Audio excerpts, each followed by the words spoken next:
আজকে মেলোডি প্রথম বিভিন্ন রকম সবজি দিয়ে খিচুড়ি খাবে। খিচুড়িতে আমি সজনের ডাঁটা, মিষ্টি আলু, কলমি শাক, কুমড়ো সবজি দিয়েছি। সবজিগুলো প্রথমে আমি সিদ্ধ বসিয়েছি, তারপর চাল আর ডাল ধুয়ে ওর মধ্যে দিয়ে ঢাকনা দিয়ে দিয়েছি আর গ্যাসের জাল লো ফ্লেমে দিয়েছি। লো ফ্লেমে দিলে সিদ্ধটা খুব সুন্দর ভালোভাবে হয়।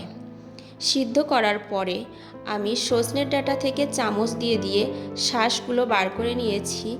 তারপর এটাকে মিক্সচার মেশিনের মধ্যে দিয়ে ব্লেন্ড করে নিয়েছি। আর ব্লেন্ড করার পরে সেটা এরকম সুন্দর গ্রেভি হয়েছে। এবার মেলোডি পাখিকে এটা দেব। আর প্রথম দিন সবজি দিয়ে খিচুড়ি খেয়ে মেলোডি পাখি কেমন এক্সপ্রেশন দেয় দেখব।